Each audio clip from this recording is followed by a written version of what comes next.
I'd like to see more choice. That includes easier transfers to other well-performing public schools. If a child is in a failing school system, currently there are 531 campuses which are academically unacceptable. That represents 315,000 young students. That's unacceptable. So we want to make it easier if a campus is failing, we want to make sure that that child is not stuck in that campus under current Texas law, which says you can't reform the school for 6 years. That's crazy.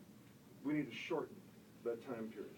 So to facilitate transfers to well-performing independent school districts, and more charter school options. Yes, tax credits on our business tax, Bishop, and triggers that after 2 years, 3 years, whatever we decide, that if a school is not turning itself around, the parents have a right to make a vote and change that school. We need to raise the cap on charters and close down low-performing charter schools. Now, while various reforms are being discussed, the ultimate goal is to improve our public education system. And in summary, as your Lieutenant Governor, I'm going to continue to do everything I can to improve our public schools, because our public schools and school choice is the key to unlocking the door of opportunity for all children. Our future, the future of Texas, is being forged in our classrooms every day, and we need to make sure that our children are graduating with all the opportunity to live the American dream. I want to thank Senator Patrick for all the hard work he has been doing on public education reform. We are getting a tsunami almost daily from emails from him at 1 a.m., 2 a.m., 3 a.m. This man is working hard. I am delighted to partner with you, Dan. Senator Dan Patrick. Thank you, Governor. Thank you. Thank you, Governor, and thank you, Bishop, for hosting. I think the fact that the Lieutenant Governor and myself are standing here today shows the commitment that we have together to reform our schools and make them better than they already are. Get out of the way of our successful schools and let them be successful, but where we have failing schools and students in need, we need to help those students. Someone said to me, well, Dan, why is reform important now? Because reform is never finished and success is never final. We live in a day and time where, because of technology, our lives change so fast. The business demands change so fast on what our high school graduates need to go on to career or on to college. So we must keep pace, and that's why we will always be striving to make our schools better and create more choice for parents and students. Here's a simple way for you to remember our broad-based, very comprehensive, sweeping legislation, ACCT, and that's accountability, choice, charters, career, and technology. Those are the 5 points. Now, I know we get a lot of attention on the choice issue, and I'm going to address that in detail. But every element is important to provide a skilled workforce for the future, to give opportunities for university, if that's where students want to go, to a 4-year university or a 2-year community college. We want to create pathways to make sure our students are successful. The American dream is built around a good job, and a good job is built around a great education. Now let me talk about the A, the accountability. First of all, I want to give school districts more choice. This is about choice for school districts, parents, superintendents, everyone to be creative, bring about new ideas, and to succeed. Number one in accountability, we're going to look at, as the Lieutenant Governor mentioned, our STAR test. We're going to look at the number of tests, but not based on a number of tests, but on the rationale behind why those tests are given and what tests need to be taken to accomplish the goals I've talked about of being college and career ready. Number two, as the Lieutenant Governor said, we have already sent a letter to the Commissioner of Education to postpone the 15% this year. My legislation will make that a school choice. I also want to our legislation will include ending cumulative scoring. Right now, you could get a minimum score on each test and still fail the cumulative scoring. So we're going to change that aspect of it. On accountability, I want to give school districts the ability, give them a 5-day automatic waiver to begin school when they want. Some schools would like to start several days sooner than other schools to get students in the classroom, get the books distributed so they're ready for class on the first official day. So we want to give them that opportunity. We want to give school districts the option of easily becoming a home rule charter. So if they want to designate one school in their district a charter, or their entire district, particularly for small districts, a charter district, they're able to do so with a simple vote of the school board. So on accountability, we want to be sure that our schools are meeting the demands that we as citizens and parents expect our schools to meet, but we want to give them the flexibility to do so. Let's talk about choice. If I were to offer a bill that said you are not allowed to send your child to private school, even if you can pay for it, it wouldn't get one vote. Wouldn't get one vote, Governor. No one would deny a parent the right to send their children to a private school, this Catholic school, they can pay for it. And if I passed a bill or offered a bill that said you're not allowed to move, to be mobile, to go to a school district you think is a better school district, you can't do that. You have to stay where you are. People would laugh at that and say, we can't support that. We get one vote. So why do we then say to that parent, very often a single working mom who doesn't have the money for a private school, who takes the bus to work every day and can't move to the suburbs because she'd lose her job, why do we say to that parent, I'm sorry, you're not wealthy and you don't have wheels, so you don't have any choice?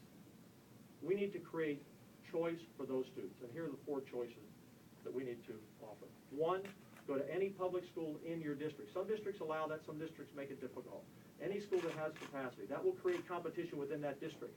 Number 2, go to any school in any district you want.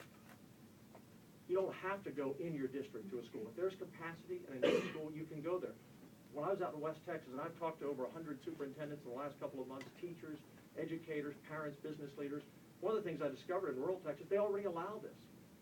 They have students crossing district lines. Why? Because particularly in rural Texas, some schools offer courses and classes that other schools do not in some cases, or parents believe this school might be a better school. That creates competition. So, any school in your district, public schools, any school in any district if there's capacity. 3, the taxpayer saving credit that the Bishop talked about. We're going to allow businesses to deduct up to 25% of what they would pay in the franchise tax, or if they pay the insurance premium tax. And that money will go to a nonprofit to be distributed to families based on need. And we'll determine that number at a later date. But it will be students that are in need. And those scholarships and that nonprofit will have the responsibility to verify those families are in need, and will verify that the schools where the scholarship is being applied to are accredited private schools. By doing this, we're going to give an opportunity to parents in need, an opportunity to get a scholarship if they so choose to send their child to that private school. We're going to set a cap on that number, which we are still working through, because we're going to continue to work on this every day to get the legislation right when we file it. But there will be a cap that we can apply to our private schools, and we're also going to allow public schools to apply for grants, 20% of that scholarship money for pre-K and after-school programs, so they can participate as well. The nonprofit will have to meet a very high standard with very low overhead to administer the scholarship. It's going to be their responsibility to make sure the students are the students in need in the schools, or the private schools that are accredited schools in our state. The last choice, and it could be in any order, would be to lift the cap on charters. Let me give you some numbers that you need to get your arms around. We have nearly 5 million students in Texas public schools. We only have 135,000 in charters. 235,000 in private schools, and about 300,000 students are homeschooled. So you're always going to have, and this is why the Lieutenant Governor and I are going to stand behind public education, because 80 to 85% or more of all students in Texas will be going to public schools. But a lot of folks are confused. Charter schools are public schools. They're not your traditional public schools, but they're public schools, and we need to lift the cap. We need to close down the bad public schools, as the Lieutenant Governor said, with a parent trigger or the commissioner coming in a recovery school district to take over poor-performing schools, not after 6 years, as the current law says, but after 2 years. If you're an F-rated school after 2 years, you need to be closed down. Amen. You know, someone said to me, well, Dan, but we need time to turn these schools around. That's okay. We need time to turn these schools around. Look, we don't have time for evolution in our public schools. We need a revolution. Because when you say to that student, we need 4 years, if you're in the 8th grade, that means we're not going to fix it till you graduate. And you may have dropped out by then. It is immoral to say to any student or any parent, you must go to a poor-performing school because that's your zip code. You know, 315,000 kids drafted. Poor-performing schools. How do we say to that child, we expect you to graduate with high honors, but you have to go to a school that's a failure? It's just not, as the Lieutenant Governor said, it's not acceptable. So the 4 choices: any school in your district that has capacity, any school in any district that has capacity, apply for a scholarship if you're a student of need, and 4, open up the cap on charters. We want to broaden the charters. And that's why I said earlier that public schools can become their own charters, because sometimes superintendents say, well, Dan, if I could operate like a charter, well, we're going to let you. If you want to extend the school day, extend the school day. You want to have class on Saturdays? Your call. You want to start a few days earlier? Your call. We want public schools to have the flexibility to be successful.